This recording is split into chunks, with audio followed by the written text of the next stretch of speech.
Anaking hidup sing sadar, ngajalanan hirup hurip di alam dunya teh henteu gampang. Hidup moal salawasna ngajalanan datarna hirup, bakal lincak kana tanjakan jeung pudunan. Omat hidup ulah kupur, salawasna eling kanu Maha Agung, nyembah kanu Maha Kawasa, tuturkeun papagon agama, jalankeun pituduh karuhun urang. Tah ieu anaking pepeling keur diri, papatah keur awak, badan sakujur inggis laku lampah lincak salah. Anaking hidup kudu reueus, hirup huripna ngajadi diri anjeun sorangan. Raksa pariksa amarah hidup nu ngabaluarkeun kaduhung teu mangih tungtung. Jalanan hirup ku handap asor kapapada manusa, jaga jeung riksa sarupaning anu dipiboga ku hidup.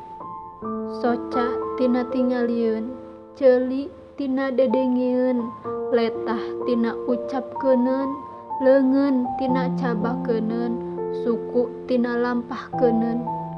Jaga riksa lengkah paripolah tinu hal anu matak raheut kanu hate batur. Ngarah hidup hirup loba dulur, akur jeung salembur, ulah poho jaga riksa kaluhungan alam dunya.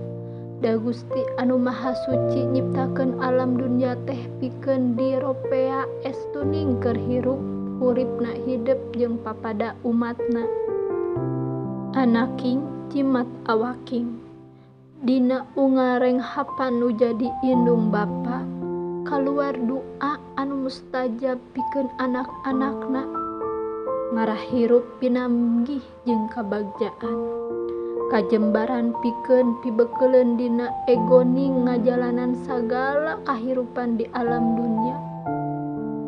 Omat anaking hidup kudu silih asah, silih asuh, silih talingakeun nya diri, silih simbeuh nya ku kadeudeuh, deheuskeun duduluran, reketkeun babarayaan, urah rek pakia-kia, urah rek pasalia paham, hamo nepi ka papaseaan mah. Omat ieu pepeujeuh keur hirup huripna hidup salawasna. Bral anaking jalanan hirup huripna hidup, sugan jeung sugan hidup bisa ngajadikeun diri hidup jadi manusa anu unggul.